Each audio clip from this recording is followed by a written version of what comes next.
ተነስተን ውድ አድማጭ ተከታታዮችን እንግዲህ በዛሬው ዕለት የምናስጎበኛችሁ እንግዲህ ስርዓት ያለው ወይም ሀገር ጠብቃለሁ የሚለው የአብይ አህመድ የመከላከያ ሰራዊት እንግዲህ ሞጣ ሁለት ጅነሴ ወረዳ አስተሬ ከተማ የሚገኙ የህዝብ መገልገያ ተቋማትን እንዴት እንደሚወድሙ 27 እስከ ነሐሴ 2 ድረስ በነበሩ ቆይታዎች እንግዲህ የምትመለከቱት የኢትዮ ቴሌኮም አገልግሎት መስጫ ተቋም ነው። ህዝቡ በሰፊው የሚገለገልበት ተቋም ነውና እንግዲህ በርካቶቹ ምን ያክል እንዳወደሟቸው እንግዲህ እነዚህ የምትመለከቷቸው በሶላር ሲስተም ወይም በሶላር አገልግሎት የሚሰጡ ባትሪዎች ናቸውና እንግዲህ ምን ያክል አውጥተው እንዳወደሟቸው ተመልከቱ። እንግዲህ ሀገር ጠብቃለሁ የሚለው የአብይ አህመድ ሰራዊት በህዝብ መገልገያ ተቋማት ላይ ምን ያክል እንደሚወድሙ እነዚህ የምታዩዋቸው እንግዲህ የሶላር ባትሪዎች ናቸውና አውጥተው በዚህ ከጥቅም ውጭ አድርገዋቸዋል። ሌላኛው እንግዲህ የሶላር ፓኔሎችን ደግሞ እያንዳንዱ ገመዶችን በስፋት ቆራርጠዋቸዋል። እስኪ ወደዛው ሂደን ደግሞ እንመልከት እያንዳንዱ ማለት ነው። ይሄ የሶላር ሲስተሙ ነው። እንዲያርገው ገመዱን እየቆራረጡ ጥቅም ውጭ ያደረጉ ነው ያለው። ይሄንን ቢያንስ በእንትን እንኳን በፌስታልና በፕላስተር ለማያያዝ የሞከረው ነው። ይሄ እንደምታየው ይሄ ከጥቅም ውጭ አድርገውታል። በተመሳሳይ ይሄንን በእንትን ኮንታክት እንዳደረግ በእንጨት ቢያንስ እያጣበቅን እኛ ለማሳዝ ሙከራ አድርገናል።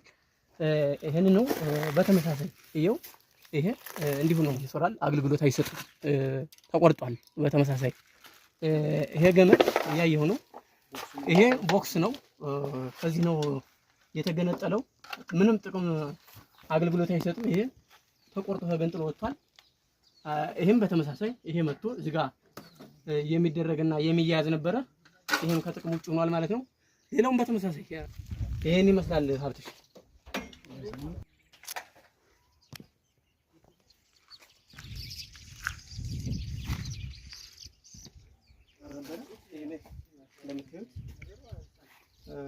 ተቆራርጧል። ይሄን በተመሳሳይ እናመሰግናለን። ያው እንግዲህ የአማራ ፋኖ እኛ የህዝብ ልጆች ነው። የህዝብ ተቋማትን እንጠብቃለን እንጂ የህዝብ ተቋማት እኛ አንወድንም። ስርዓቱ ግን በዚህ ልክ እንግዲህ እንደምታዩት በርካታ የሆነ እንግዲህ ይህ ታወር ይህ ቴሌ በርካታ የሆኑ ቀጠናዎችን የሚያገናኝ የሚያስተሳስር ነው። ነገር ግን ከሐምሌ 27 እስከ ነሐሴ 2 ድረስ በነበሩ ቆይታቸው ምን ያክል ተቋሙን እንዳወደሙት እንግዲህ በዛሬው ዕለትም እኛ ህዝባችን አገልግሎት እንዲያገኝ ስለምንፈልግ የምትመለከቷቸው ባለሙያዎችን በማስመጣት የጥገና አገልግሎት እንዲያገኙ እያደረግን ነው።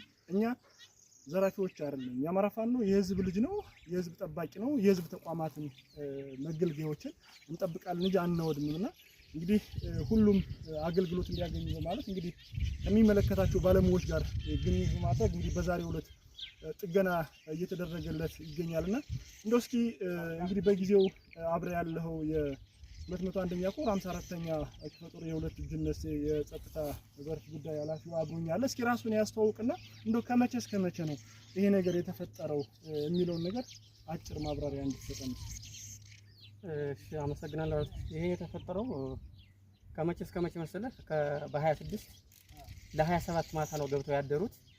ከዚያም በኋላ ይሄ ተቋማት መገልገያ ነው። እንዲህ በምትየው መልኩ አጠቃላይ ወድሟል። አገልግሎት እየሰጠ አይደለም። ምናልባት ይሄኛው ከዚያኛው ትንሽ ሳይዝ ስለሚያገኝ ይሰራል እንጂ ወደዚህ ቀጠና ያለው ሙሉ በሙሉ አሁን አገልግሎት እየሰጠ አይደለም፣ ተቋርጧል። እሱ እንዲያገኝ ባለሙያዎችን በመደዋወል መጥተው ትናንትናም ዛሬም 2 ቀን ባይፈጅም ምናልባት ዛሬም ላያልቅ ይችላል። እሱን ስራ አገልግሎት እየሰጡ ነው። በሚገርም ሁኔታ ይሄ ብቻ አይደለም። ይሄ ተቋም ነው። አንድ ህዝብ እንደ ህዝብ በርካታ ቤቶች ወድመዋል። እንደምትሰማው እነሱን አልሰራናቸውም። በርካታ የንጹሃን ቤቶች በሙሉ ወድመዋል። ንብረታቸው ወድመዋል። ልብሳቸው ተሄዷል። ምንም የሚቀምሱት የሚሉት የለም። እንደምታዩ እዚህ አካባቢ ሽሮ በርበሬዎች ምናምን መተው ተደፋፍተዋል። እዚህ አካባቢ ቴሌው መሃል ላይ እሳት አንድደው አቀጣጥለውታል። ፓወሩን ራሱ ይሄ ግማሽ ፓወር አገልግሎት አይሰጥም። እንግዲህ እንደምታየው ህዝብን እጠብቃለሁ ብሎ ነው እሱ እየሰራ ያለ። ግን በተዋዘዋሪ ነገሩ የሽንቆቅልሽ ነው። ምን እየሰራ እንዳለ ህዝቡም ያውቀዋል፣ እኛም እናውቃለን። ይሄን ይመስላል ሀብትሽ። እናመሰግናለን። ያው እንግዲህ ሁለተኛ ቀኑን የፈጀ የኢትዮ ቴሌኮም ባለሙያዎች በመምጣት ጥገና እንዲያደርጉ እኛም ጥበቃና ከለላ እያደረግን በእድሳት ላይ ይገኛል። እንግዲህ ባለሙያዎች እንደምትመለከቷቸው እየሰሩ ነው። እንግዲህ የምታዩት ነው። በዚህ መልኩ ነቃቅለው ከጥቅም ውጭ አድርገው አቃጥለው እሳት ሁሉ ሳይቀር እንግዲህ እያነደዱ በጣም በሚገርምና በሚያሳፈር ሁኔታ ይሄ ነው እንግዲህ የሀገር መከላከያ ነኝ የሚለው ሀገርን እንጠብቃለን የሚለው የህዝብ መገልገያ ተቋማትን ምን ያክል እንደሚወድሙ ማሳያ ነው። እንግዲህ ሁለተኛ ቀኑን የፈጀ ጥገና እያደረጉ ይገኛሉ። እኛም ደግሞ ዙሪያ ጥበቃ እያደረግናቸው እንገኛለንና እንግዲህ ሌሎችም ደግሞ ቀሪ ከተማው ላይ የሰሯቸው በርካታ ቤቶች ተሰብረው ተዘርፈዋል። በርካታ የመኖሪያ ቤቶች ሙሉ ዕቃ ተጭነው የተወሰደባቸው ግለሰቦች፣ ሆቴሎች ሙሉ በሙሉ የተዘረፋሉ። እነሱን ደግሞ በክፍል 2 አብረን የምናስጎበኛቸው ይሆናል። ሀብታሙ ዩሱፍ ነኝ። የአማራ ፋኖ ብሔራዊ ንቅናቄ ቴዎድሮስ እዝ 201ኛ ኮር ህዝብ ግንኙነት ክፍል 2ን አብረን እናያለን።